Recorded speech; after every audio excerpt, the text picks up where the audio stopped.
sir.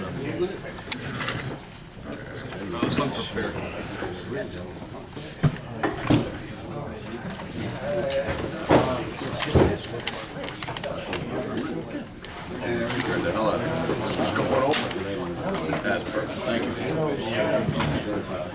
All right, guys, so Hello? let's I'm talk sorry. about confidence tests. Open up your books on confidence tests so you can read some of these I have a meeting questions. at 8:30. This is a model city. Jersey City is a model city. Thanks. Portland, Oregon is a model city, and I have some of their examples here. Yeah. But this confidence test, you can ask us, we can send this to you in PDF or Word. And you can do whatever you want with it, modify it, add things to it. You can also go, for example, on this one, you go to seattle.gov and you go to their website and they have this confidence test there as a PDF in a Word document. And all you do is you change your name in Word or PDF up here, put your logo there, and boom, you have an industry standard document. It's a confidence test. We call it not a test, we call it an evaluation form because your fire escaper is first evaluated. If you remember the code, evaluation, test, or certified. So it's not an inspection, it's not a confidence test. The word test will denote that something got done. No, it's an evaluation before a load test or before certification. So you can get this online right now, or we can send you, for example, a sample that includes this. What this city also did that was unique was they also sent out with their tax records, guess what they sent out with their tax bill? A letter that said, hey, the code is this. If you have a building in our city, so everybody got it. If you have a building in our city or anywhere in New Jersey, the code is this, and we need a certification. So he basically put the word out using the tax records. It's just another same. So he used that postage to basically bury one of his letters in there. I have an example of the letter.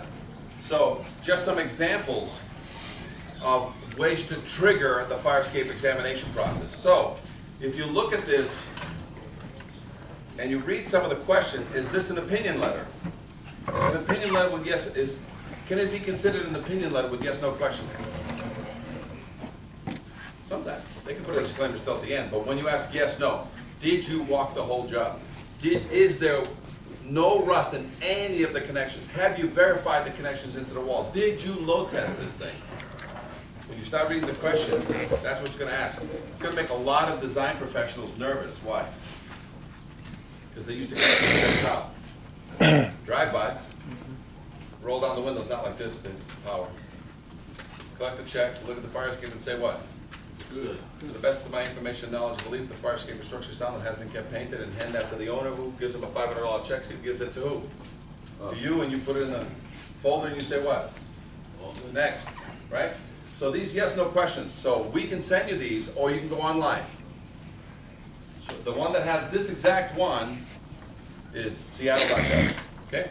But we can give it to the National Fire Escape Association. We would send you the one we made up for example, for Jersey City, their sample. Send it to your legal department at the city to make sure everything's cool. But this is an industry standard documentation by another fire department. We also have the Portland, Oregon one. So a lot of these didn't exist. We created these, and they've been copied in Seattle, Tacoma, Portland, California, and any other states that are using any form of inspection. They basically copied a lot of these general questions. Now, this is something that we like that Tacoma did, and we made it also part of an optional. This is the Fire Escape Annual. You guys are going to love this annual one. You have the 5-year done by design professional, others acceptable to the building official. You know who does the annual? The annual is done by the owner, the agent, or other. And you know what that is? That's that yearly inspection you guys walk on some commercial buildings, and you're looking at a fire escape, and you know what you tell the facilities guy then? Who has to hand you he's the one that fills. He has 3 questions. Bolts and supports are damaged or rusted? What's he say? No. He goes, paint is in good condition? What's he gonna say? Fast. He goes, all moving parts, ladder, windows, catwalks, and windows are all operating, so all my doors open, all my windows open. What's he gonna say? Fast, and he wants to give you this. When you get there, where do you stand? On the sidewalk. Where does he start? On the roof. And that agent, owner, or other climbs over the gooseneck, comes down the whole fire escape, activates the ladder or the cantilever, goes all the way down to the ground and hands you what? The annual checklist. So what's that do for you? What's he just proved? It works. It worked. He says, no, you do it. What do you say? Hey, dude, I'm not an owner. I'm not an agent. And I'm not another. But you claim to tell me, that everything is good. And it's just 3 general questions. Every 5 years, but every year, this is how you get the owner involved. Don't they do this with some yearly inspections? Let me see what we can tie this one to. Are your extinguishers all good? What do you do? So you're yearly on the extinguishers and on the batteries? Hey, good. Because when these things go off, guess where you go? Where do you run? When those things go off? To the fire. You go to the fire escape. So what do I need attached with my yearly sign off on those? My yearly sign off on the extinguishers? What do I need? Copy of the certification. And then, you have the 5-year, but what do you get every year with the extinguisher certification? You get the checklist. 3 questions. Bolts, paint, windows. Especially the gooseneck, right? All right. We liked it, and Tacoma came up with this with the yearly. We think it's a great idea. Guys, you guys want to pick a great model to, instead of reinventing the wheel, what's the best thing to do? Use somebody else's. Steal a wheel from somebody else. So Portland, Oregon we've been working with them for almost 10 years. And you go to Portland Fire Escape Issues, this is Google, and you can basically copy. They talk about everything from the painting to the repairs to the load testing. It's already there. The last class I did, probably in October, November of this year with them, they had a class, and in the class, it was the fire officials who were sick and tired of seeing me, because this doesn't take overnight. This is a 3 to 5 year movement forward before you get traction on this stuff. But they had design professionals. They had architects and engineers in the class, and vendors, because they're the next group you guys are going to have classes with. There's guys who come in and don't follow the rule. One guy welds while another guy doesn't. One guy changes bolt while another guy doesn't change bolt. One engineer eyeballs it when another one walks it through. So you're going to get it first. You're going to write your violation, because what do you pull out of your tail whenever you don't like somebody's way of doing things? Load test. Load test, right? That'll straighten a lot of guys out. But after a while, this class is really about training and getting a level of, the bar is not even here. The bar's on the ground, buried under dirt. We got to get the bar here for everybody, for the inspection people, for the repair people, for the painting people. But right now, we're starting with you guys, because until you guys write a violation, what happens? Now, violation writing means you physically see something. So what do we talk about the first half of this class? What we talk about is going to be the trigger for fire escapes to be attacked. Is it going to be your violation writing? You guys don't walk, you got too many things on your hands right now. You're not going to be all of a sudden stopping everything else you're doing just to go look for fire escapes, right? But while you're in that building doing what you normally do, so are you in there for smokes? What comes automatically, even though there's a fire escape in the back? You need to go back there and write a violation? Do you? Do you need to go back there and see it?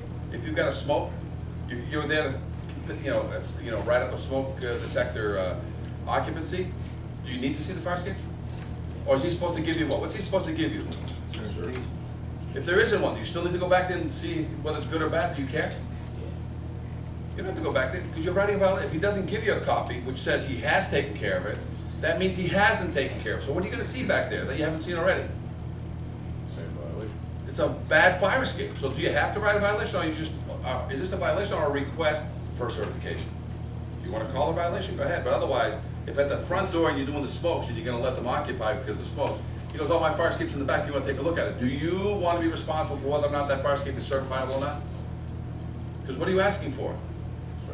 He doesn't have one. So what do you write? What's the next thing you write? Violation. Do you have to go back there to write a violation? No. No, because he doesn't have what? certification. He doesn't have a certification. I would still go back there and. I know, I'm just using that to say that it's a trigger, it's an automatic. Because otherwise, during your normal day-to-day walking, you're gonna write violations that have nothing to do with that building. You're gonna be walking some alleyway, see a dangling tread, you're gonna write a violation. We're trying to have automatics. And the automatics is when you're doing the smokes, when you're doing the batteries, what else? Smoke alarms, what else will trigger? Permits. You guys gotta keep finding all these things that you just wanna marry this thing to so that it always comes along with that, and that's the trigger. That on top of that, your normal day-to-day operation, if you see something you don't like, you're gonna start writing violations too. But that really had no reason why you're in that building. You might have been on this building only to see a fire escape problem here.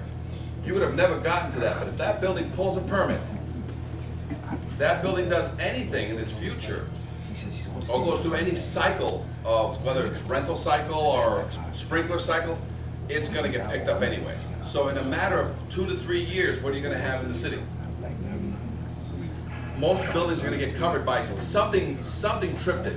Something, because you're basically asking for a copy of something to attach to an already good system that you already have. So write a lot of these things down. And the last one I just mentioned today is gonna be the tax letter, and a copy is gonna show. But again, Portland, Oregon, you go online, and you just do, do fire escape code, Portland, Oregon, the whole thing is there, including, guess what? A checklist. So here's another evaluation form, and what is it? It's all yes, no's. Any room for opinions? It's all yes, no's. Again, Seattle, Portland, now mandatory that all fire escapes get a tag.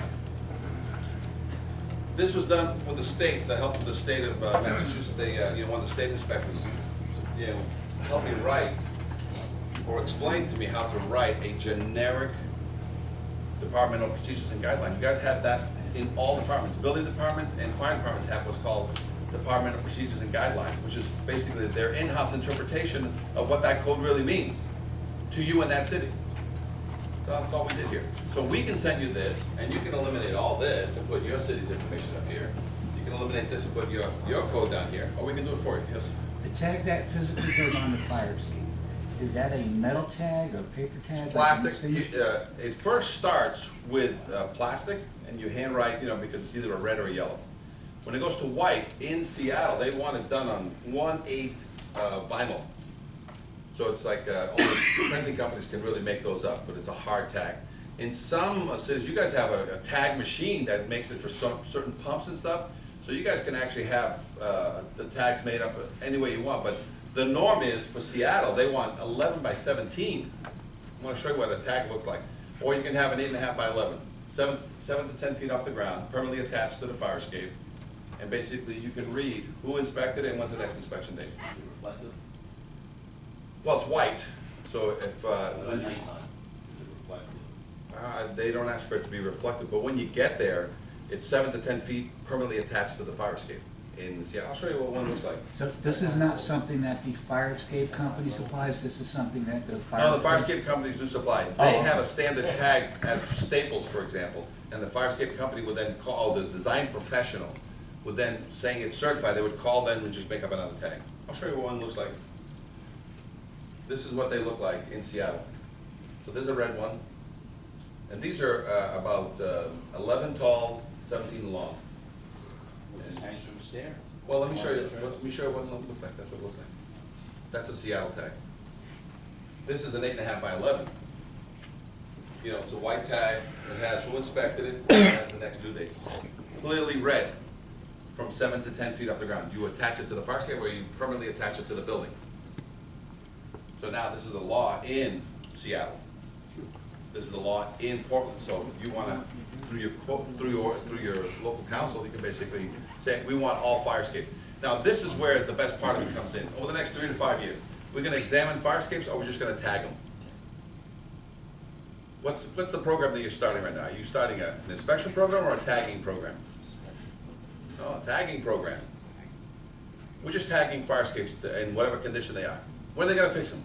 We don't care when they fix them, but for the safety of our people, if they're certified, they get a white. If they're not certified, they get a what? Red. A yellow. And then if they get a red, what happens? It's a non-occupied building, because it's got dangling treads, right? So what are you starting? You're starting an inspection program here, or are you starting a tagging program? A little bit of both.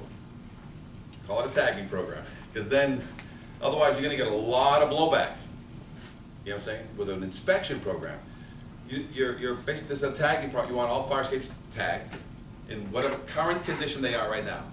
And if they yellows or reds, there's a process to get them repaired, but that's not, we just wanna know which ones of them are certified so that my men can get on them safely. And through our other programs that we're working hand in hand with the building department and other issues that we have here with the fire department, whenever you pull a sprinkler permit, whenever you bring in a sprinkler test, those fire protection companies bring also along with it a copy of that they get from who? From the owner. If the owner doesn't have one, what does that fire protection company do to move the ball along? They hire a design professional to come and do what? An evaluation. But doesn't stop them from continuing forward, because they can still submit their sprinkler report, but because it has nothing attached to it, what automatically triggers, because there was nothing attached to the sprinkler, to the alarm, to the battery, to the whatever examination, the extinguishers, if you don't have it attached, it triggers a request for one. Okay? How about these guys? You guys inspect these on a regular basis, correct? Give it a look up. So, we do a lot of these throughout the country, so this is one that I was called in to examine, that was in use up to the day that I examined it. And so you guys at some of your training centers, if you examine your fire escape, you're gonna freak out. Because on the inside, you usually have a metal stair, you have all the straw and all the smoke, and you pour water down that poor thing, and what happens to it? What is that? On the outside fire escape, this is me and my hammer test on that. What happened there? Now, you walk up to it, it's already all rusted, indicating what? What suspect? All the connections. So they were training on this for the day I examined it. So, please have all your towers examined, because they too have not been looked at in how many years? Since the day it was built. Since the day it was built. So, everybody, and a lot of times we'll look at these and we'll make a class out of them. So you get to examine them for free, and what we do is we basically pick a day that it's gonna get examined, but everybody shows up and we start looking at it and use it as a training vehicle for you guys, okay? So, rust. This is actually a veteran's home up on a hill. And if the war didn't kill you, the fire escape will. Damage, trucks, service trucks, trash trucks. What do? Hit it. They smash the hell out of them. Hammer testing, what's it show? How dangerous really it is. It's all false. A lot of these treads that have rust in them are false. Here's a fire escape that we took out of a school, elementary through 8th grade.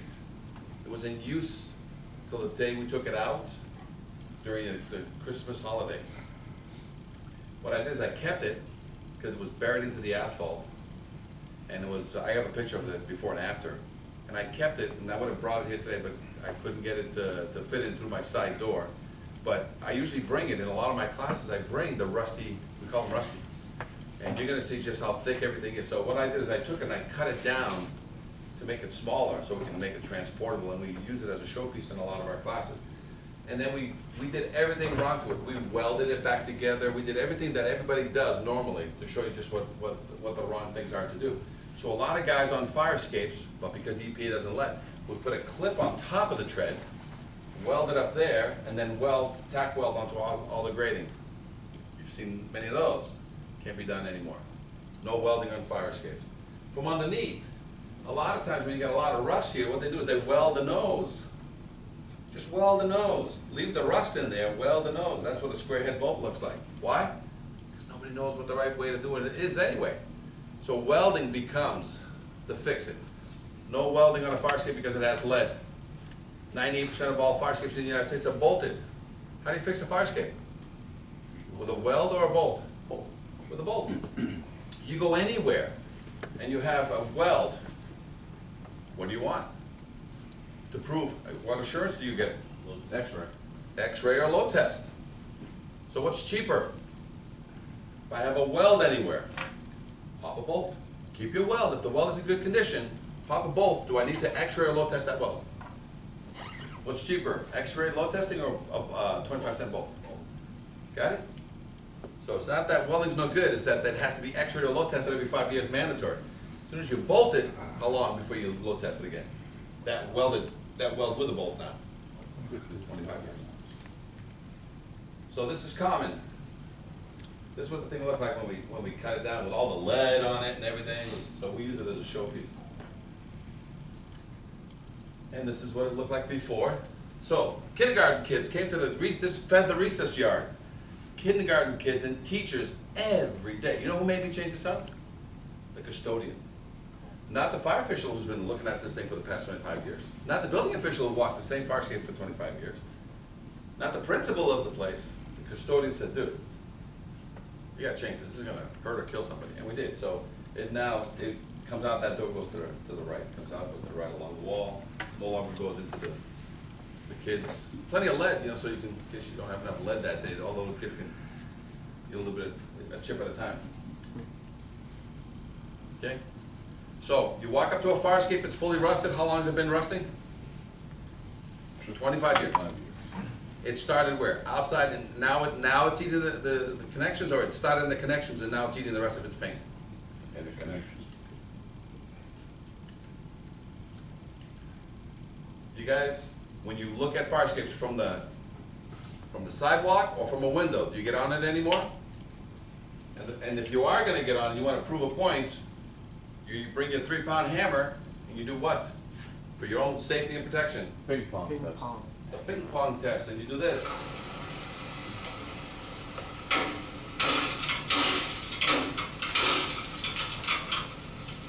Got it?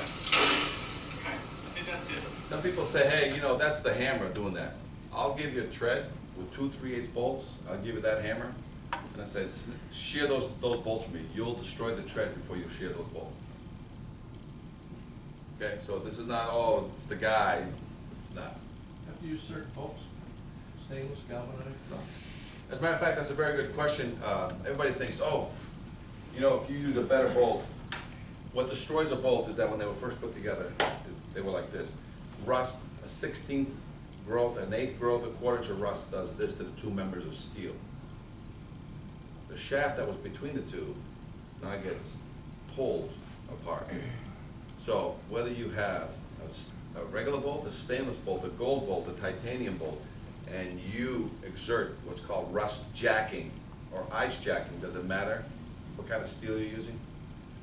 So it's all about connection management. As soon as you fix any of these connections and you separate it and clean it, prime it, you're supposed to inject it with 50-year silicone, so when you put it back, and you put that standard bolt or even a wood dowel in there, right? The dowel is keeping it from doing what? Shearing, right? So it's not really anything about the bolt. Some people say, oh, I want stainless back in there. It's not. You got to stop the connection from ever growing again and tearing the bolt apart. So as soon as that, and you got silicone in there, can rust ever grow between 2 members of steel? You got silicone in there. So it's all about connection management. With none of these, we're done. Rutgers University. This is the only fire escape with a fireman's pole. Not just 1, 2, on one of their buildings. So this is a fireman pole fire escape. Still there.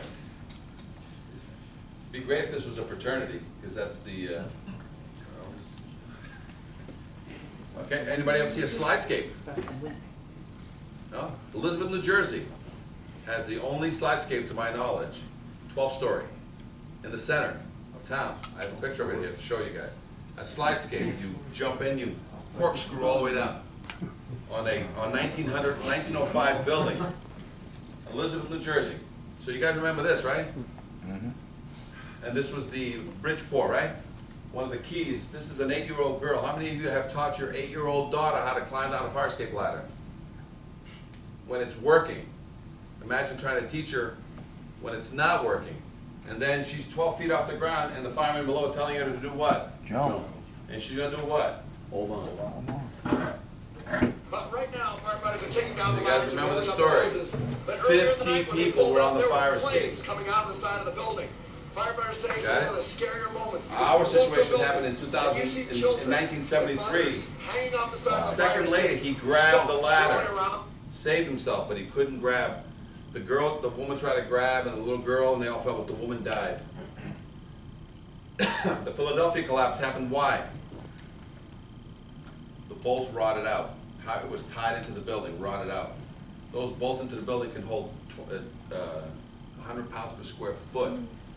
So, can you have 3 kids on a birthday party having a smoke on a fire escape that's properly maintained? Can you bring the whole party out there and try to fit them all on the fire escape, and it'll stay? And I mean the whole party, because you only got so much room, right? It's a 4x4. There's 25 people in the party, you're not gonna, unless they get all on each other's shoulders. But even if they get on their shoulders, will that fire escape come down?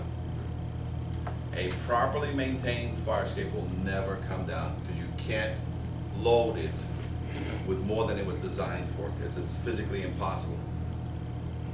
If they said, oh, the load is 50 per square foot, then there could be a point where you've got too many people on it. They took that number, they doubled it, so that's why firemen 50 years ago were very safe on fire escapes, because they believed in what was underneath their feet. When you build a room, some rooms are 40 pounds per square foot, some rooms are 60 pounds per square foot. Some decks, what's the deck load? Outside decks. I think they're 60 to 80, and that will determine whether you're gonna get a 2x8 or a 2x10 or a 2x12. Fire escapes are 100. Okay? So you got rooms in your house that the floor joists take less load in a room. And you know how many parties you've had inside of a room? So a fire escape is 100. But you don't maintain it, guess what? It's gonna drop people to the ground. And primarily because of the attachment. There's another building that we took apart, and what's the problem here? Now, like I said, we don't have to investigate. We don't have to spend thousands of dollars opening up bricks to find out. We're gonna see the rusty tiers on the outside. Do we fix this stuff, or we let sleeping dogs lie? Fix Let it. them lie, and then what do we put next to it? Duplicate. 3/4 hardened steel rod, threaded rod, with a plate on the inside, a nut on the outside, and then that mechanically fastens back to the rotted piece of something, because we pick it up, not inside here, we pick it up outside here, and what's that do? That negates what's here, because I don't want to see that. I don't care. Because you open up a can of worms, what happens? You got a mess. You got other messes. This is what a hole looks like. See that right there? In order for me to investigate this with one of the little probes and a camera, I have to drill 2, 3, 4 3/4 holes so I can stick my face in there. Why don't I just take that and put a single hole over there, 6 inches away, put a plate on the inside or an epoxy bolt. So sometimes into masonry at the right time, you can actually do masonry. You can do epoxy, Hilti epoxy bolts.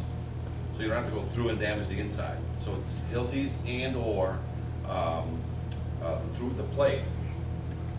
But I'd rather do this once than drill it and verify it. This is the verification process. Very time consuming and destructive. And that's what it looks like when you stick your face in it trying to look in. What can you see? These are through bolts on the inside, plates on masonry. Majority of the times, the through bolt with the plate on the inside is wood. We just had a conversation with somebody in here. Lag screws. You get to a fire escape and there's a lag screw into a wood structure, it's illegal. All wood structures have a through bolt and a plate on the inside. If you see, one of the giveaways is that you only need 1 through bolt to hold a platform in the air. You see 2, 3, 4 lag screws on one support, it's illegal, meaning somebody, lag screwed it into the building because they didn't know the proper technique of attachment. Load testing. 3 ways to load test. Sandbags, water bags, or cables. So you can actually put the weight at the very bottom, such as a truck, and you can cable, this is us in California, cabling all the way through. So we're down below, lifting, and we're lifting 3,000 pounds and exerting 3,000 pounds of force. So now you have to run cables, and you have to spread the load. and that will lift in the tail end of this truck. Okay, here's another load test. We performed this for one of Harvard's buildings. We purposely picked this small residential fire escape and left some bolts behind because we wanted to purposely have a load test and not charge Harvard for it. Just say, I need to document it. So here's a load test where 50-pound sandbags get dragged up by many men, and what do? Lay them down. It's almost like what straw is going to break the camel's back. You know how dangerous this is? Because you're supposed to have, machine off to the side. You're supposed to have all kinds of, sometimes there's no room. There's no room for a lift. There's no room for a cherry picker. There's nothing. And what do you have to do? Otherwise, I just change the bolt. What don't I do? Oh, no load test. Look at all the bags. It's great. Look at that. Look how crazy this is. From 7 in the morning until 7 at night, this team, and it was a total of 7 guys to load test this baby fire escape. Because it's 30 minutes to an hour. And here's the thing. When you load test, it's 40% of the load. So 1,000 pounds is going on that. So I have to put 400 pounds, measure before, measure it after. Measure before, during, and after. And then once we've done a certain amount of time based on the engineer's criteria, we then load the remaining 60% for either a half hour or an hour. So you've got multiple things going on at different times, and you got stopwatches, and it's just insane. Why? The amount of money you spent on all this, on 7 guys for 12 hours, how many bolts can you change with that? Right? So is this a load test class, or is this a other evidence of strength class? And when should they have changed this anyway? When is the normal cycle for a fire escape to be rebolted? 25 to 50 years, which was how many years ago? 25 to 50 years ago, that's when this should be done. So you're asking somebody with a 75-year-old grandma, what are you saying to him? Stop loading her. What does she need? Bolt, transplant, pacemaker. She needs to be rebuilt because she won't take it.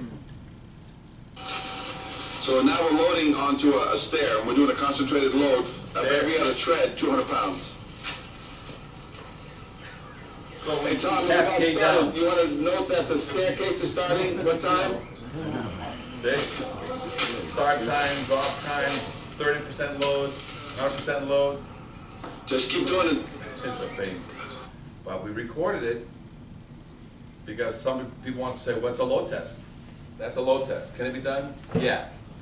So if somebody wants to be, well, I can't find anybody to load test my fire escape. Can you find people to load test fire escape? He's quickly going to find just how much load tests cost. The average load test fee per floor could be $3,000 to $5,000. Load testing fees. Repeat that one more time, the fees? Load testing fees, the whole setup, $3,000 to $5,000 per floor. So if he has a 5-story, it could be a $10,000 to $15,000 day, 2 days. And sometimes you guys want to witness it. Otherwise, what can you use that $10,000 to $15,000 to do? Change bolts and slap paint on it, right? So is this a load test class or a refurbishment class? Refurbishment, that's it. Other evidence of strength, right? Depending on the structural condition, a load test may be ordered. That's all you have to remember about your test. So it must be maintained at all times. That's just code all over New Jersey, right? Must maintain at all times. So if you see a rusty fire escape, what do you write? And your violations always states, examine. That's the examination. So inspect it, repair it, and the last word you use, test it. Now they're going to ask you, somebody's going to call you back and say, whether it's the owner or the engineer, they're going to say, what do you mean by test? You can always say to the engineer, well, what do you think it means by test? He goes, you want me to order a load test? That's yours, if that's your method. Otherwise, do you have other evidence of strength? And if he goes, what do you mean by other evidence of strength? What's this guy telling you? Does he know what he's doing? Can you just send him to the YouTube and say, hey, listen, type in on YouTube, fire escape seminar, Passaic, and what's he going to get? This class. Call from the mayor. So this is all for many years, you know. So you can always educate the engineer or vendor by basically saying, hey, just go online, type in fire escape seminar, watch the class that I had to watch, so I could know more than you. And I'm not supposed to know more than you. But by the way, guess what I have in my back pocket? What do you guys have in your back pocket? Scare the shit out of everybody? The Gone. top part, load test it. Gone. Got it? Have anything else in that back pocket, for example, whenever you're dealing with anybody that's just, you know, giving you a hard time about a fire escape, what do you always pull out? They spot repair any fire escape. What are they automatically triggering without you even have to pull it up? Load. Load test. Why? Because what are they leaving behind? Original hardware. 50 to 75-year-old original hardware, which is square head bolts and rivets, and what about the connections into the wall? Do they bring their X-ray Superman vision? So you need assurance, so they want to change some bolts, but they want to give you an opinion on the remaining bolts. So what do you tell them? Load test the remaining bolts. Or, since you're there anyway, change them out. You've met how many codes? You're going to meet OSHA. You're going to meet International Fire Code, International Building Code. You're going to satisfy your maintenance code. You're going to satisfy New Jersey Code of, you must maintain everything on your building, what? Right? Everything on your building must be maintained at all times in operational condition, right? That's what it says. But don't forget, if you really play this OSHA card correctly, you're going to have a lot less resistance, because when does it come into play? When somebody's altering, putting siding on a building. What's that siding guy need to pull that permit? A certification on the, Why? Because what's he going to use to put the siding up? His ladders and the, fire escape. a window guy's pulling a permit because he's changing all the windows out. What's he going to use? Ladders and a roofing guy, like the guy in Colorado Springs, is going to get on the roof of this building. And he's going to use what? Because that's OSHA. Right? Anytime you repair or alter a building, you're supposed to certify or provide alternative means of egress. So that guy in Chicago, the owner of the building, in 50 years, has he done some activity in there? Has he pulled some permits? And so that would have triggered the OSHA requirement. So you guys if you guys play this correctly between all the automatic triggers that we just talked about and the OSHA part, you can sort of really put this to the front of the line. And who's paying for it? The owner. He's already doing something. He's already spending $10,000, $30,000, $50,000 anyway, new bathrooms or a new roof, doing something. And what's going to happen is the guys who are going to go there to work, they're going to use what? Fire escapes. And if they use the fire escape that was just certified last week, and vendors to change windows, work on the roof, use the fire escape, but that fire escape's still certified after they used it.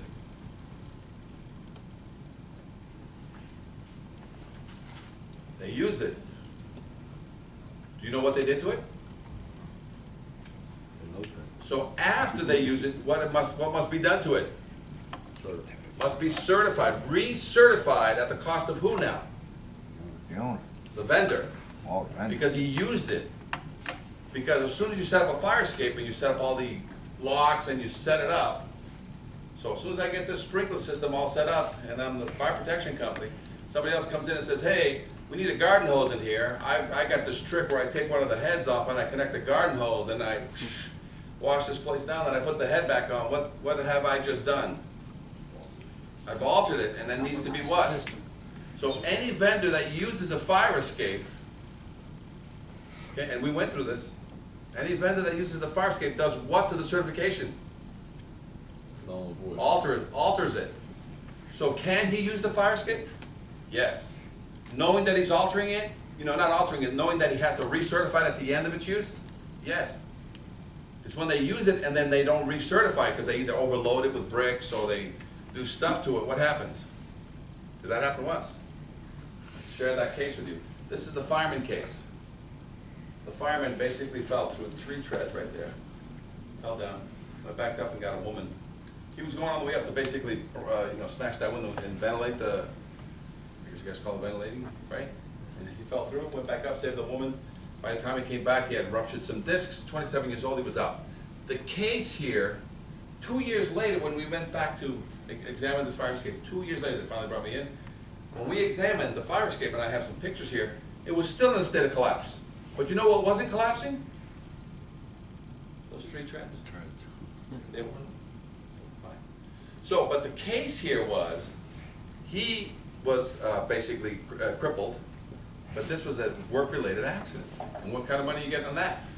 3/4 tax break, For how long? the rest of your life. Very good. But, would you trade 3/4 of your paycheck and being crippled the rest of your life?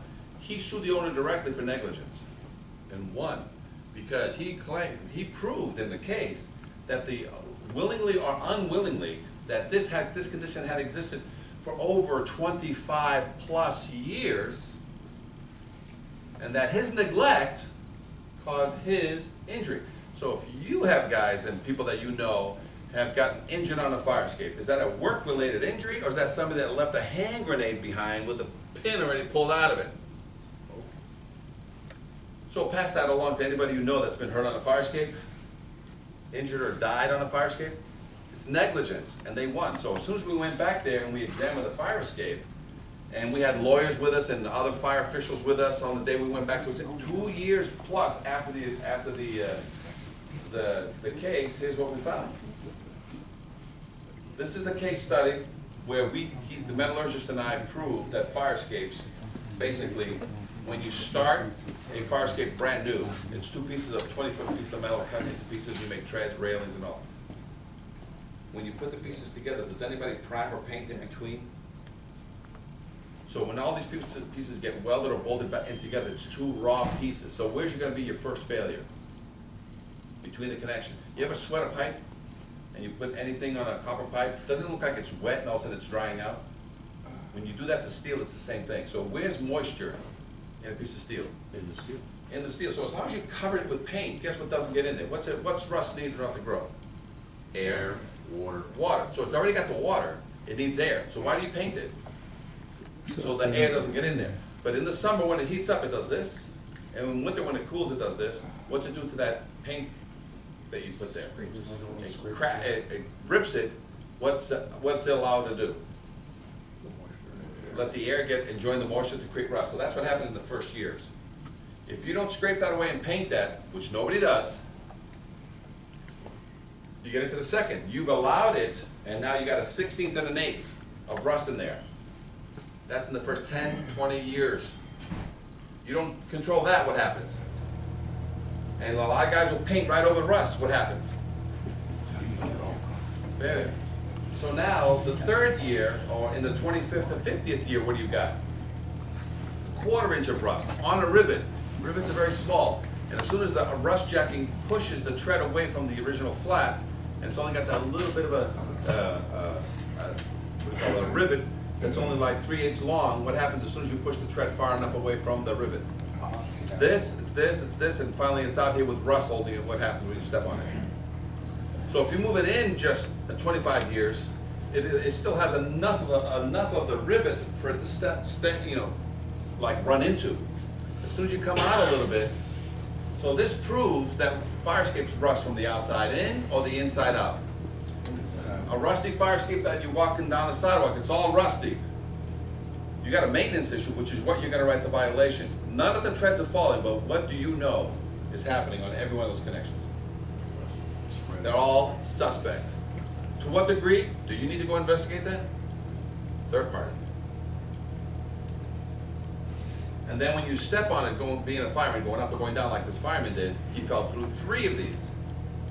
When we went back, this is all the rust that we still found on the fire escape. When we went back, I was stepping on treads, and treads were falling underneath my feet. So we basically videotaping and photographing at the same time. When we brought back this evidence, they settled the case pretty quick. Because when you are negligent as an owner, and I have LLCs, and I have inks, and I have trusts, and I have all this, but I own these LLCs, all these trusts, and I'm negligent. I'm not maintaining my buildings. What happens to my trusts and what happens? Where do you sneak in? To the back door, and what are you open to? Everything I own. Because I have to fix this. My management company is supposed to fix this. I can't blame my management company for fixing this. So they're supposed to maintain these. These are required. You must maintain your fire escape at all times. So as the owner of a building, I must maintain it at all times, and I'm showing that I haven't touched this, or any of my professional people haven't touched it in 25 years. What did they just do to my back door? Opened it up. Kicked it wide open, and so this fireman coming in the back door, what was he gonna do? So he got his money, he got his 3/4, but then what else did he got? Everything else. You got a settlement, got it? So, quick one, and I'm gonna stop accelerating so that we can save some questions for the end, guys, but this is how all fire escapes are built in the United States. It was such a great way that they built it, they never changed it. This is how they do it. So, a majority of fire escapes are into masonry buildings. The rest of the fire escapes that are into wood are through bolted, and we're gonna show that. Do you know that most steel is embedded in here only 8 to 12 inches? That's it. It's not 12 to 18, it's not all the way through and then bent in the back somewhere. It's a cement pocket, you stick a T-bar in there, a C-channel, and you smack it full of cement, let it dry, and that's all it takes not for that thing not to come out. Because it adheres to the steel, adheres to the bricks around it, and you can't pull that thing out, okay? That's a single one in the wall, okay? So that's what they look like when there's a single one in the wall. See these cracks? All these sills? When rust grows, it grows to 5 times its size. So when rust in the wall grows, it does this, it pushes up. When it pushes bricks out, what's it do to your sill? Cracks it open, opens it up, letting in what? Yeah. Water back down into what? The iron implement, which keeps growing, and as it keeps growing, it basically bends your windows, breaks your sills, and gives it what it needs, air and water. So on this fire escape, see that bracket there? This is 2 staircases. See any bracket? So it's holding up 2 staircases, and it's only in the wall 8 to 12 inches. You load that with enough firemen, what's gonna happen on this piece of the fire escape here? Is that a design problem? Because like the window would be in the way. You'd put in a smaller arm or a leg to the ground. In either case, you could put a bracket above it and suspend it from above. But somebody basically didn't care, they just, you know. So this is now the most brackets. Most brackets are 8 to 12 into the wall. Here at the bottom, it's embedded into the wall, which feeds water back in to do what? Give it water to the ones below, and then there's usually a gusset or a single bolt on the nose. Takes 4 3/8 bolts to hold in one tray.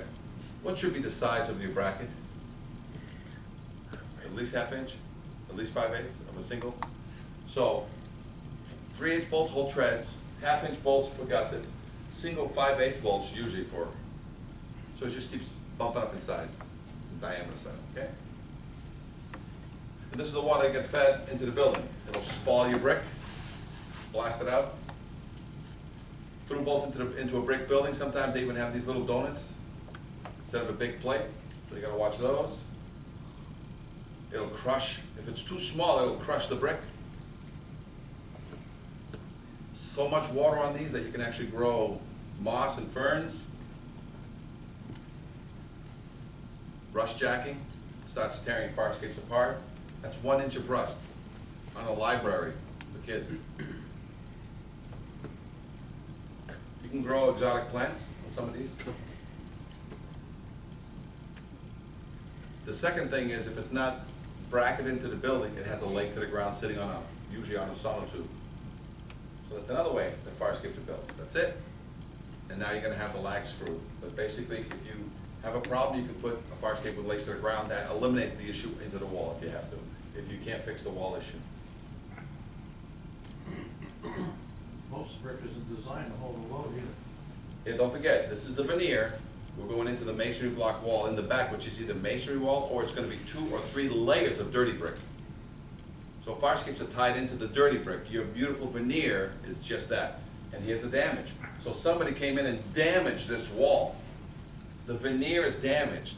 What's supposed to happen here is you're supposed to open this up and go remove the veneer, go back and verify, tie it back into the masonry, then have it come back out and close veneer. So a lot of times they just fix the veneer, which is non-structural. Here's your wood one. All wood structures must have a through bolt, and that plate in the back picks up studs. If you see these lag screws, the giveaway on a wood structures, they have 2, 3, 4 of these lag screws here towards the top. That means there is no through bolt. Somebody just lag screwed it. That thing showed up overnight, there's no permit on it, it just went out.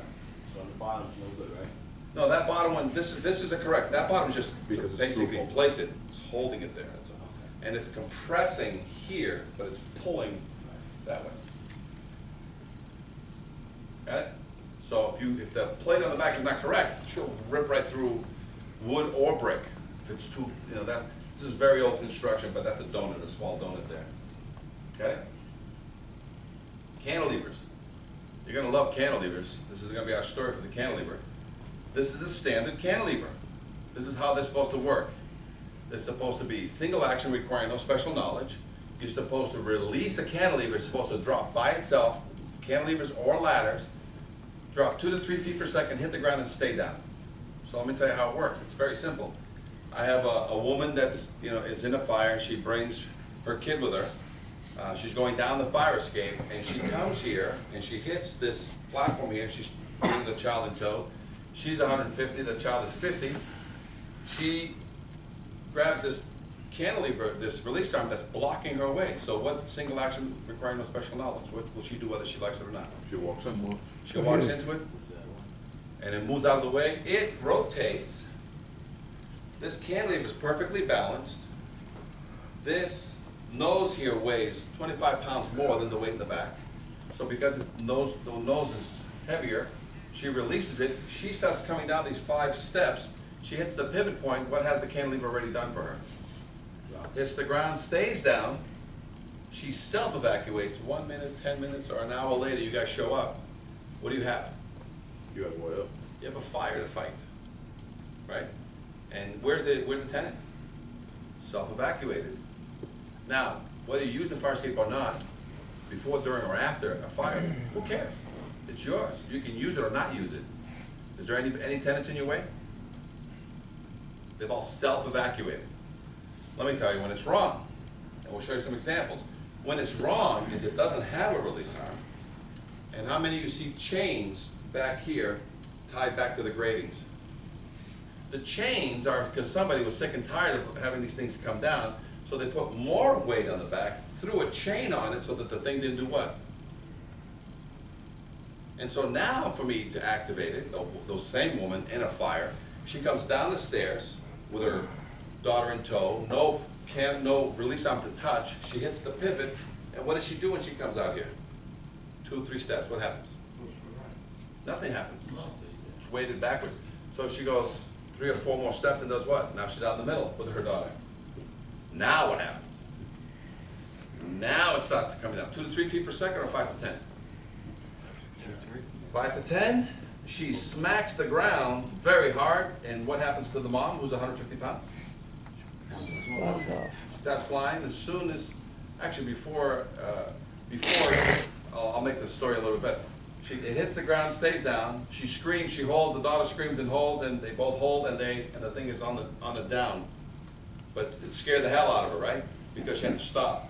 So the mother collects herself, says, come on, let's go. And the mother walks down with the daughter. The 150-pound mother steps off the nose of this cantilever. What happens to the 50-pound kid? It's launched. The kid holds on, is up 12 to 14 feet in the air. You guys arrive, because the mom went down the alleyway to the front to do what in her pajamas? Get back in the building. She can't because why? The doors are locked. She didn't bring her keys with her. You guys come down, and you guys run her back down the alleyway because she's screaming about her kid. And you guys look up at a 12-year-old kid and you say what? An 8-year-old kid. What do you say? Jump. And the kid does what? Jump. Freezes. Right? Gotta go get a ladder, gotta get the kid down. You bring the kid down, you get your pipe pole. Bring the thing down with pipe pole. And then you gotta put your foot on it and hold it there. The child gets reunited with the mother. And then what do? If you, the one that brought it down, get off of that, what happens to it? So what do you have to do? You're gonna lose one guy to do what? Stand there and hold it, so that everybody can do what? Go up. Up and down. That's how they're supposed to be. So they're supposed to be properly balanced. I thought those were like when you step on them, they kind of go down because your weight. Correct. Once they're down, they stay down. Right. So No with a leverage, release, though, like with a those release down arm, or you activate it by putting your foot on the first step. It's so perfectly balanced But what happens when it's so perfectly balanced and a pigeon or 7 pigeons get on the nose of this thing? So because it was so perfectly balanced, or it had to be so tuned, pigeons and snow would get on it and would do what? Hit the ground, and the owner had to come in the middle of the night and do what? Put it back up. They started putting weight in the back. So see the release arm? It's open, but what's happening here? See the chain? Got it? You see a chain on a fire escape, legal or illegal?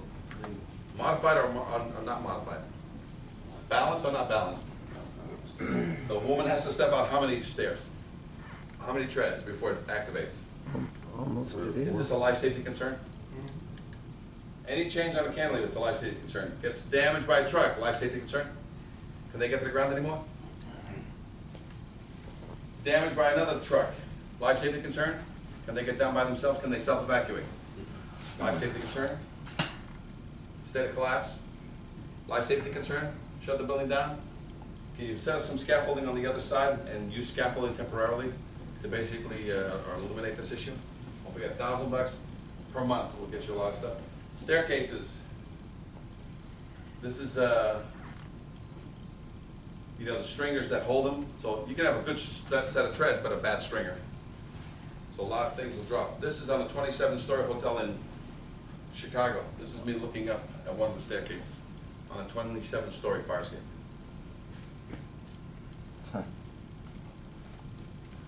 It's 1 inch of rust. How long? To make it happen, I need 50 years. What happens here? 75 years, at least.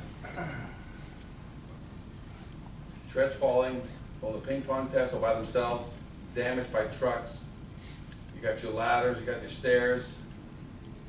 By the way, that's the building in in Elizabeth. You guys are gonna love the building in Jersey. So rust will just grow anywhere and everywhere. When you make a sandwich with steel, rust will keep on growing. Treads and gratings sometimes have spacers in them, and they rot out from the inside out. You can't get to them.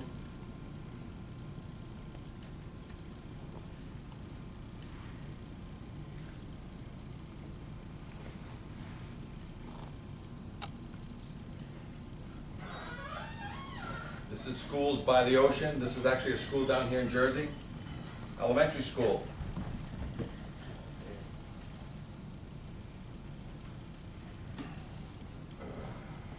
Look how much rust is there. Ladders, you guys have this common down here. Not this kind of ladder, but this is showing ladders from all over the country. I'm going to show you, this is an accordion ladder, very common in California, all the way up to San Fran. You release that, it actually opens up like an accordion and makes a ladder. And that's what allows them to have 18 to 25 foot ladders made up of accordion ladders. They call them accordion ladders. And the only reason they can have them is there's no freezing, there's no snow and ice to freeze them up, you know, so they can release them at any time. It's weather. Fixed ladders. Balanced ladders that once you release them, and you know what it takes just to hold this in place so nobody breaks into that building? A simple chain up here that goes through one of the runs and a chain that goes onto a hook at the very top. So anybody tries to pull it down from below, they can't because the chain, it's a simple release mechanism. It's just a simple chain. You can make those very simple. That's how you can make these burglar proof. Goosenecks. You know how many of your guys are scared to go over a gooseneck? John. Here's another one that you guys have all over Jersey. And I mean just Jersey, very few other places. Only in Jersey have you guys modified these ladders to be called flop-out ladders. And basically it pivots right here. There's a ladder that goes up there. There's a chain that's tied back to the railing somehow. And what you do is you know, grandma or one of the kids basically now has to push this ladder out and then release rope that's tied to the tip so that it basically arches out like that. But it reaches a certain point where all of a sudden in the horizontal, that your rope is doing what? Nothing, because it just goes. Now, if you're downstairs looking up, and somebody forgets to hold the rope and you just push that line, because that's what you're going to do, right? Single action, right? You just come to you push that, and you just happen to be underneath, and this thing comes swinging around. What's it going to do to your skull? To somebody else's skull, to a cat, to a dog, a child down below. If the wind blows this thing. So, in all of New Jersey is a what we call a fold-out ladder, modified. This is not anywhere in the country that they build these. This used to be a permanent ladder that they basically, turned it into a flop-out. Is these ladders legal? If they cause injury in its use. And the fix is very simple. You just take this and you make it a slider with weights, or you can make it permanently against the wall. So that's the fix. But every flop-out ladder like that is illegal if it causes injury upon its use. They're not grandfathered in anymore? Okay, it's modified, and in its use, it causes injury. No other ladder, the slide ladders, with the weights, I can't hurt anybody with those unless it breaks, but in its normal use, a slide ladder with a weight on it hurts no one. A permanently fixed fire escape ladder against the wall, using it, hurts no one. This was done by ironworkers, and nobody ever checked this, but as soon as you push it out, or the wind blows wrong, this thing goes up, it'll conk anybody in the head, will either severely injure or cause death. I can picture like 5 of them in my town that burn forever. There's more than 5. No, I was just saying in my town, I can. But it's not right just off you, the top of it's my head, I can everywhere. picture like 5. Again, just a jerk. You go into New York, you don't see them at all. Maybe, in the border areas, and you go down to, no one, you guys have that distinction. You have the only nail pile driving ladders out there, okay? They have to be modified back to weight balanced ones or fixed. By the way, there's a new kind of ladder that they have that actually folds into itself. It's called a fold-out ladder. Looks like a drain pipe when it's closed, and when you release it, it opens up into an 18-inch ladder. I'll show you an example of it, but so that's the 3 options. Make it a fixed ladder, add weights to it so it slides down, or you can get a new one. It's a fold-out ladder that basically opens up when you release it from above. Okay? This is what it looks like when it's open, right? So as soon as you let that go, she's gonna conk somebody on the head, and nobody can see it coming.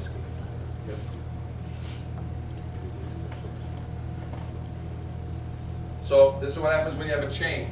So if I have a cantilever that's out of balance, why do I want to put a chain here? What's it do? Controls the. Makes it horizontal again, and you won't write violations on me.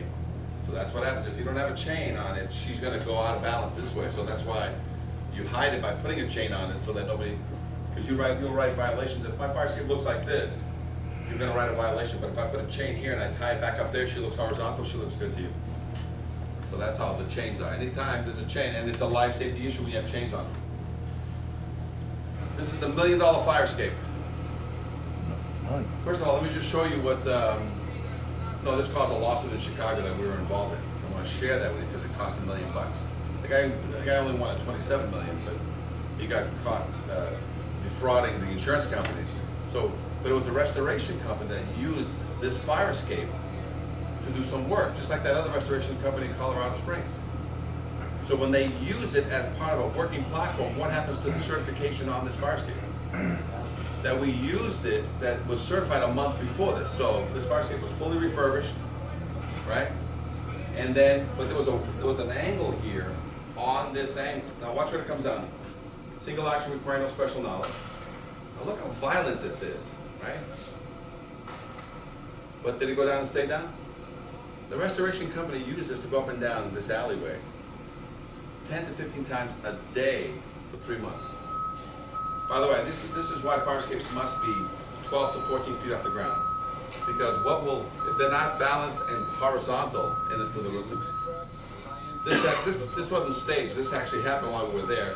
So look how close trash trucks, cement trucks get to all your fire escapes in all the alleys.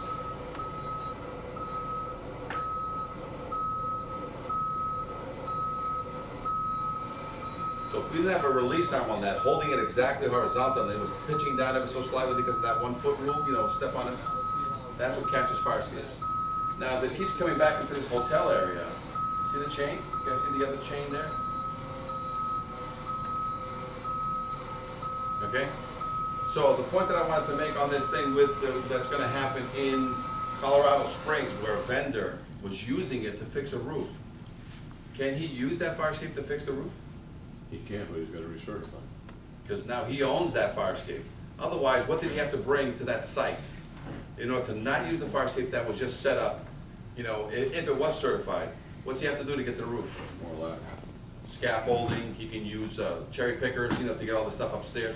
But can he use the fire escape? Yeah, he's gonna notify fire prevention and the building owner that I intend to use the fire escape. And at the end of my use, I will recertify this fire escape on his dime, instead of the cost of renting, scaffolding, whatever.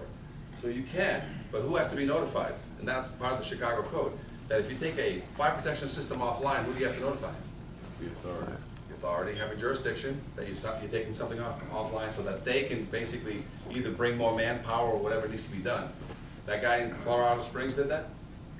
Or did he take a shortcut and use the fire escape? And so he was using something, and here's the critical part. The owner let him use the fire escape. The owner of this building that we just showed let that restoration company use the fire escape.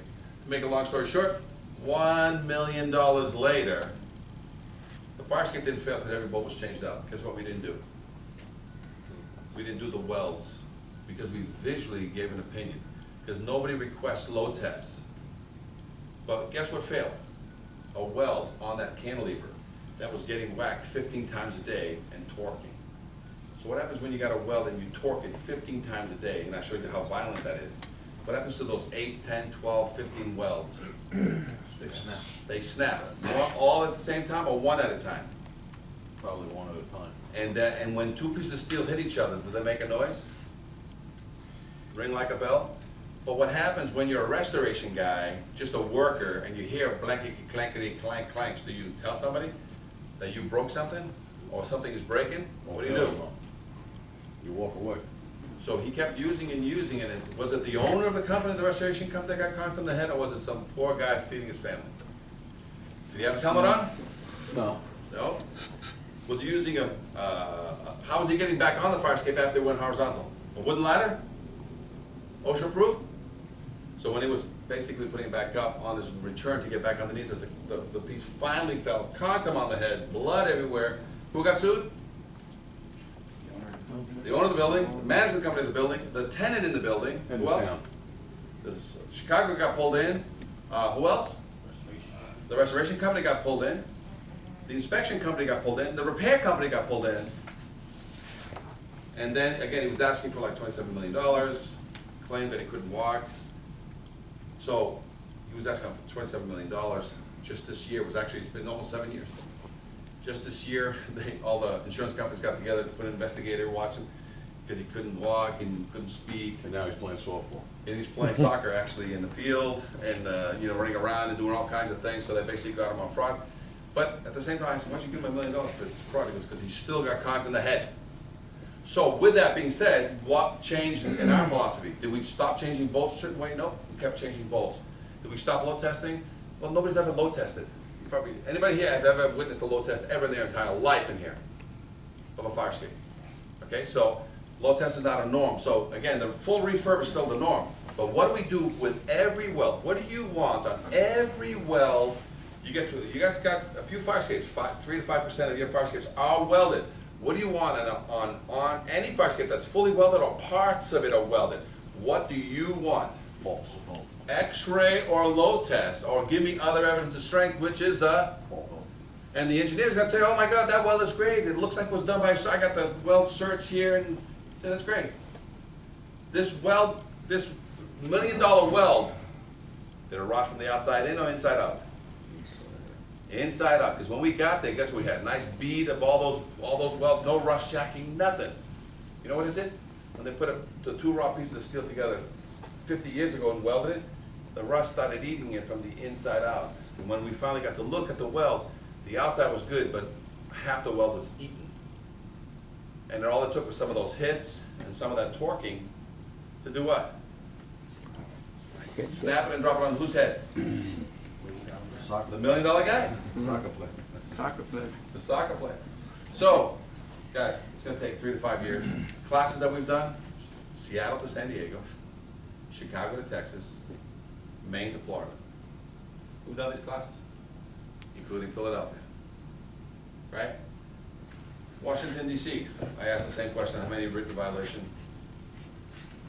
Right? There are only 2 of you in here that have written a violation. 1028.6. Housing authority, so get your maintenance people. Housing, maintenance. A lot of times to get a Section 8 housing, what do you need? lead, it's got to prove that it's got lead, you gotta go through I'm sorry, there's another guy that gets brought into this. Health officials.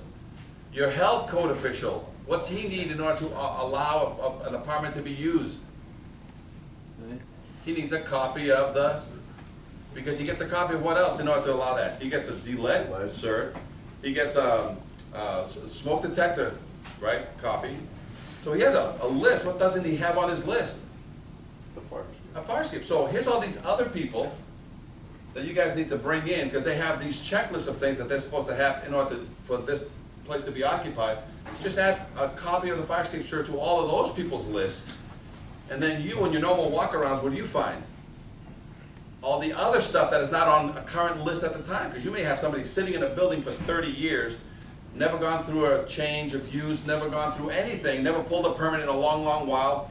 Well, a lot of times, just you happen to be walking by, you look up at the rotten building, just like the Philadelphia one, 50 years they've never had a violation. And do what on those buildings? Give it a peek. That's the violation, walking down the alleyway or down the street. How many codes are supporting you? Plus OSHA? And OSHA says what? Can you go in a building? Why? Right? So when somebody's giving you a hard time about going in a building that only has one exit, what are you going to tell them? Because who said so? OSHA says I can't go in that building, and none of these people are supposed to be in this building demoing. You know those demo guys demoing like crazy? Like, dude, where's your... And then if they don't have the fire escape, they want to mothball it. What do you want?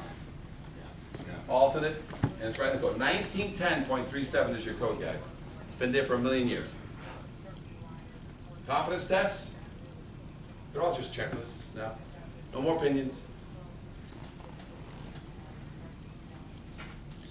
This is the Massachusetts certification.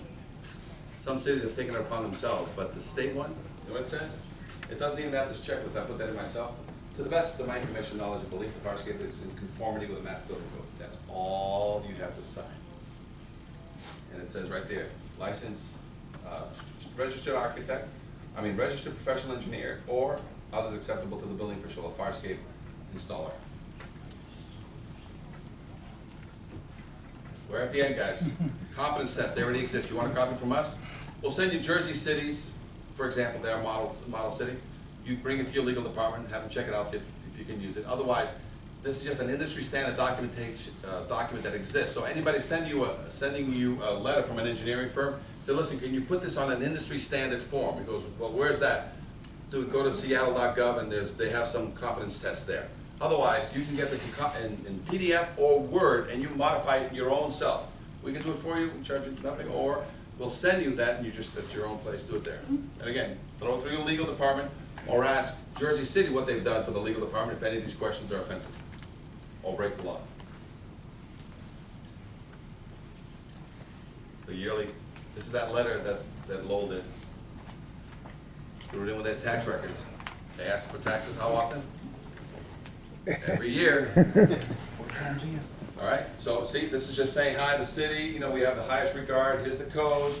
There's a maintenance code, and there's an examination code. If you have a fire escape on your building, please submit within 30 days a current certification, because we're going to be enforcing this. Fines, fees, penalties, those add up, because it's in the code.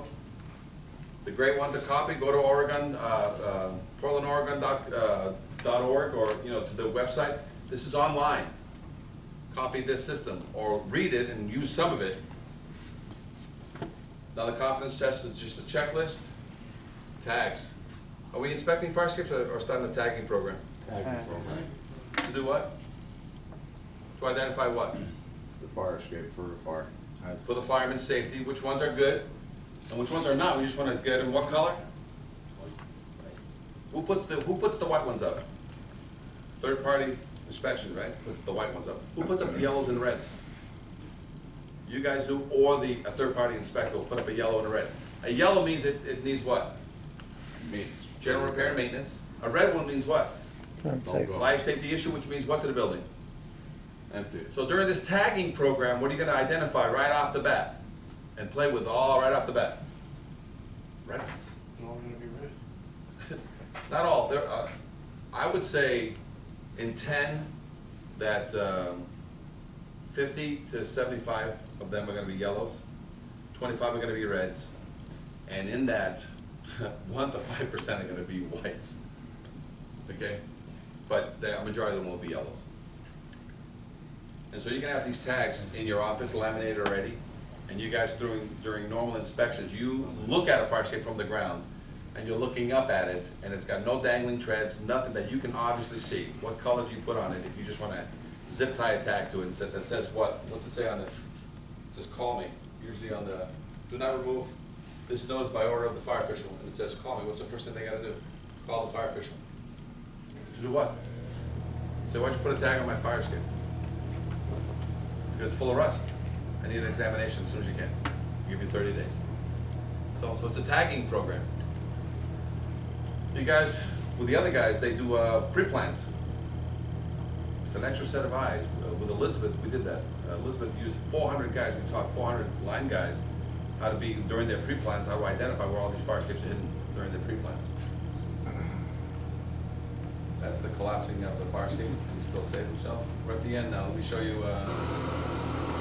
Fire escape engineers. Philadelphia is going to be an example for you guys of what's going on. Witnesses say This is that fire escape that just happened there with in Philly, that Philly just is part of this lawsuit now that just went out in 27.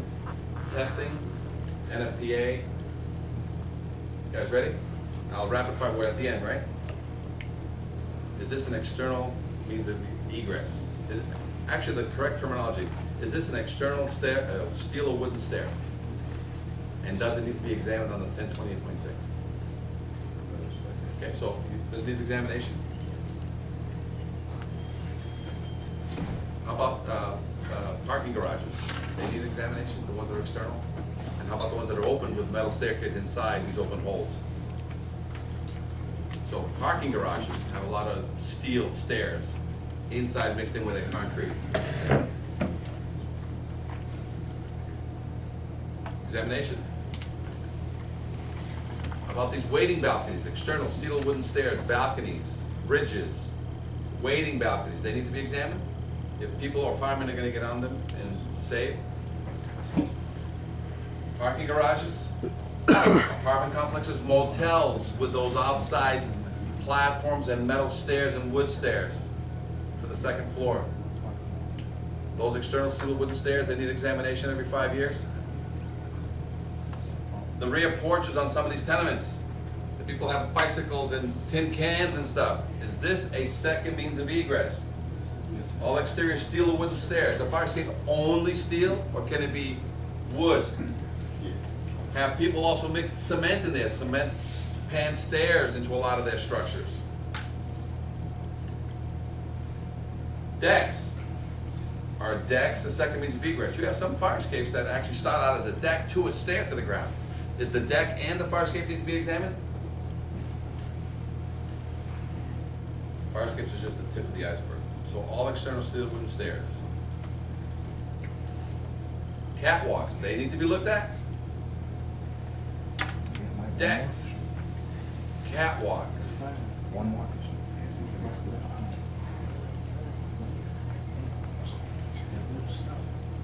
How about some of your refineries? That if you're fighting a fire, guess what you climb up on a refinery or farm equipment?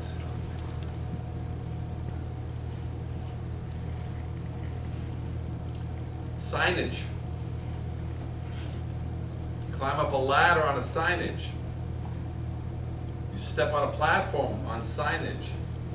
Roofs have signage tied into the main structure of the building.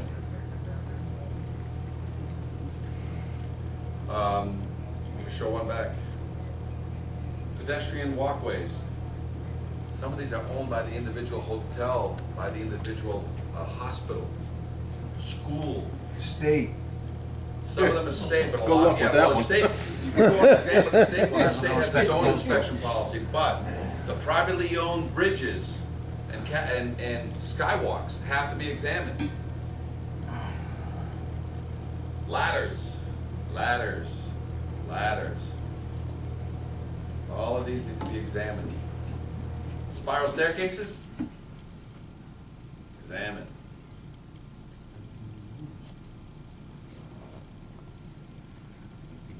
So when you start looking at, ready? Jersey City. There's the slide. Basically, Who's that, Turpak? no, this is the Chinese guy. From Hawaii 5-0? Forgot his name now. No, but it's his name will come to me. But when you look into it, okay, first of all, let me tell you where this is. So we're on the roof, and they haven't opened these in a while, so they brought me in. And basically, one elevator going up this building, built in 1905, and one staircase inside the building, and then a slidescape inside the whole building. So you have your staircase and you have the slidescape, and every floor has these two little doors. And when you open up the doors, that's what you're looking down, this black hole, this corkscrew. And it starts right there, okay? And it corkscrews all the way down here, okay, for 12 stories. What a ride. It's a one-way system, you can't go back up, right? And then when you get down here, it takes a 90, and it goes like a straight slide for about 2 floors. It's a straight slide, and there's an iron door at the very bottom with a paddle so that your feet are supposed to whack it with your feet, and your feet slide this iron door that was frozen shut when we got there that day. And then you come out this side door over here. Come out. Now, you don't get issued a potato sack with this. All right? So, this is what it looks like when you look down that hole. Head first, ass first, it doesn't matter. And you got to jump into it. There's no like launching pad. You know, you sort of just got to like, whoa, and there's usually somebody behind you said, dude, what are you waiting for? Let's go. So you tumble all the way down. Very experienced. If there's a cork, if there's a jam in the cork, you're gonna have all these people stuck on floor number 7, and it's gonna come down and pack people up. And what are you making? Portuguese, you're making a linguiça sausage. You know, you pack enough people in that little tube, and you cook them for a little while. What do you got? That's what you have here. The only one of its kind in the nation that I found, but it's still in your code books. If you look at some of your code books, slidescapes are still in the code. Nobody builds them anymore, but it was the code back in the 1900s that a slidescape was an answer. I have never seen one, but here's another place that used to have slidescapes. How many of you know, remember from the military or from, this is in the 20s, 30s, and 40s when slidescapes were used in schools, was used in many. These are some old pictures of slidescapes. Got it? So it was in the code. It was a wacky idea that kind of went. Now, this is the fold-out ladder, guys. See that ladder right there? It actually folds into itself, it's pivoted on the bars. So it looks like a drain pipe when it's closed. When you release it from up above, it opens up. It's not a means of egress. It's a third means of egress. But you can also use it when you have a pre-existing ladder. You can modify your ladder not to be slides anymore. You can have a fold-out ladder made of iron or made of aluminum. Okay? And you got these bag ladders, guys, right? That people have in their closets. Are they allowed? Can you use it as a third means of egress? Yes. As your second means of egress? A chain ladder or a bag ladder? No. Now, this is, I'll make this very quick, but here's the high-rise escape system. If you live in a high-rise building, you probably at least wondered how you would get out of there if there was a fire. Those fears became all too real for thousands of Americans. Designed by a fireman. Many were trapped in World Trade Center towers as the floors below them burned. Well, now inventors are working on new technology to help people get out alive. Ari Arthur has a look at one invention. Come on. And down he goes. Looks simple, and it is. The Recover All high-rise evacuation system being tested on this day by firefighters. It was impressive. It's pretty easy to set up. It's easy to use. It's hand-free operation. It's self-contained. You bring this system in your truck, you can actually go to any floor. To be used and if the floors are blocked with people coming down, you can actually evacuate people from above. The device into is this fully vacuum automatic in operation. It's a system that uses That's why we enclose the victim inside a full-covered suit. These are about $2,500. First step for evacuation is putting on the big suit. Kind of This makes can it go up to 50 stories. Now, for $2.5 million, you can have one of these. And again, this is a third means of egress, not a second means of egress, and this was developed by a guy in Israel. This is already in place on a 22-story building. This is made for when you have a situation on a building where everybody has to go up and they can't come down anymore for whatever reason. This is controlled by the fire department, and basically, this is the genius of it. It comes off the top of the building, drops down, and then the genius of it is the accordion system there. It brings up 5 squads of firemen into the building, and it evacuates people out. So even on floors that have uneven floors or windows, again, controlled by the fire department. If you got $2 to $4 million laying around, like you, building owner, and so basically all controlled by the fire department. There isn't one of these in the U.S. A lot of this was due to the terrorism. Basically, it allows the firemen to get into all the floors, help people get back into the same elevators.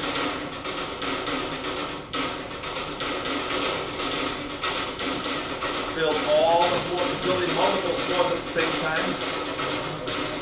Again, $2 to $4 million. This is when your two leaguers have been compromised. People can't come down; they can only go back up, which happened on the towers. And so basically, this is the third means of egress, not a second means of egress.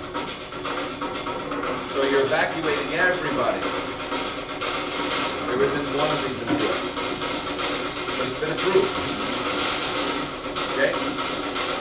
So a lot of these have been approved and tested, but nobody's ever put the bucks up. So an example of this is the end of the class, and we'll talk about some additional questions if you have any. But imagine, you're putting up $50 million in a building, and they're taking your downtown and they're putting in either a 20-story or a 50-story. They spend more on marble than you do. So imagine them having 2 staircases, the elevator, and then you have them put in this third means of egress when all hell breaks loose and they can't come down the stairs, and everybody has to go up for awaiting those helicopters that never came. And this is how you evacuate. You can have, depending on the building, you can have one of these systems, or you can have 2 systems, one on one face, one on the other face, and it's basically, when all hell breaks loose, this is how you get everybody out of the building without using the internal. It's all done externally. So this would be a third means of egress, and it might be some part of your negotiation when somebody wants to spend $100 million in your downtown. Say, great. Have you thought about a third means of egress? Aside from your sprinklers and your alarms. So this is where technology is gone. To the point where you maintain old grandma, and you can get to the new stuff, which has all the staircases internalized. What are you throwing back in? Fire escape. And that fire escape is where? It's on the roof, in a little box, covered by the weather. And who activates it? Or you guys. Okay. So now I'm going to open up the questions, because that's the end of the eye opener. Yes, Mike. One simple question. How many companies, besides yours obviously, are like North or Central Jersey, are certified to do fire escape? It's a great question. Well, today's class just proved to you that everybody that you need already exists. They just didn't know what the rules were. So, you need an inspector. How many design professionals you have within a mile of you? And now that they know how to do it, so any design professional can jump in on this market. Architects, engineers, registered architects, others acceptable to you, right? So now you need it repaired. How many repair companies are within a mile of you? How many welding companies and ornamental ironwork companies do you have within a mile of you? Oh, okay. They just didn't know what the rules were, because you know what they did? They were scraping and painting everything. There was no money to be. You know how much money there is now to change a bolt up? So now it's just the rules. So over here, this is not about only one guy does this competition, no. Nobody knew the rules, so any design professional can jump into this. Any welding and ornamental ironwork company can come in here and fix these, right? And deal with the lead. How are they going to deal with the lead? With a renovator's license that they can pick up on a Saturday. And then what else do you need? How much to change a bolt? You said, you said, How much to change a bolt? Yeah. The issue is not really how much it costs to change the bolt. How much does it cost to load test that bolt to prove it's still good? an estimated price. Well, each Not bolt. from your company, each- but from a each company bolt- nearby. Yeah, I'll give you some numbers. On a typical 3 to 5 story fire escape, a 3-story residential is gonna average anywhere from, I'd say, on the residential side, $6,000 to $10,000 per floor. And to do a commercial, they're gonna be in the $8,000 to $12,000 a floor. So a typical 5-story, they're gonna spend anywhere from a typical 5-story with a cantilever commercially, they're gonna spend 30 to 50 grand to fix something they haven't touched for 50 years. So with that, let me give you a cost comparison. I'm going to fix the roof on that building with a bucket of tar or with a brand new rubber roof. How much will they blow on a rubber roof without batting an eyeball? 200 grand. How much will they blow on new sprinkler systems so they can rent out their floor spaces, which they haven't been able to because they tripped some code you guys had, and all of a sudden the entire floors need sprinkler systems in every closet, right? And all of a sudden now, the fire escape system, which hasn't seen a nickel other than, and much less a paint job, now it needs $20, $30, $40, $50,000. And by the way, once you do this, when's the next time you're gonna drop $20, $30, $50,000 on that fire escape? 25 years. So, You get 2,000 miles a year and so you're. how, it's not that they don't wanna spend 30 to 50 grand today. They haven't spent 3 to 5,000 in their entire life on that fire escape. So it's basically one of the last pieces of the fire escape that once you do touch it and it's full of lead. So guess what's gonna happen in 20 years' time as the EPA starts dealing with more and more lead? So what's everybody doing with all their asbestos and lead inside the building? What have they done? You know, the only thing left that's full of lead, outside my kid's window, that when he opens it up and the winds are blowing, what's blowing in? Lead dust. So what's coming in the next 20 years for all leaded fire escapes? Replacement. So right now, let's get them all fixed, let's get them all certified, and then warn everybody that what's coming. You're gonna need astronaut suits to touch them, so replacing them with new galvanized fire escape is gonna be what's coming 25 years from now. You guys wanna write a letter today about what your predecessor should be doing 25 years from now? Or he'll take care of that when he gets there. Put that in a time machine in the office. So, again, Mike, did I answer your question about who can do this? Yes. Everybody already is doing this, they chose not, because there was no money in scraping and painting. Because when you guys were writing scrape and paint violations, you know what they were doing? Scraping and painting. You know who was doing that? It wasn't any of the welding companies, because there was no money. It wasn't any of the ornamental companies. And it wasn't even any of the painting companies. You know who was getting away with scraping and painting that you don't need a permit for? Landscapers, Joe Handyman, and were they fixing anything, or were they just painting and caulking and duct taping treads back together? So, if anybody's worried about where the competition is, it's already here. All your design professionals are already here. Your vendors are already here, and your painters are already here. It's just raising the bar and using all these standards that are in the book as to what's the norm for each one, and getting some engineer oversight. You're gonna see this, so it's a $1 billion industry. Any other questions? Yes? The problem I've had, I've been citing fire escape violations for years. And like you said, the regular guys, no one wants the liability to fix a fire escape. I have building owners that are pleading to me, give me someone to use, because everybody I go to, architects, engineers, welders, they don't want to touch with a 10-foot pole. What do I do? Correct. So we just answered that. So some engineers don't want to the best of my information, knowledge, and belief. So if they, step one, a reputable engineer walks up to a building, it's got 1,000 connections, 500 of them are bad, 500 of them are good. He changes those hundreds by using a vendor, changes the 500, there's 500 left that are old, square heads and rivets. You order a load test. Does he have any liability when you order the load test? The engineer, does he have any liability? Does the city have any liability? Does the owner have any liability after you load test it? If it was done correctly. No. You did it. So are you getting an opinion letter from that engineer? or is he witnessing a load test? So there is no what they're telling you they don't want to do is the eyeball opinion thing anymore. You know what I'm saying? No. This thing's at 75 years old. There's too many unknowns. Well, if you've eliminated every unknown, because now you say to that same engineer, but listen, if you can oversee the total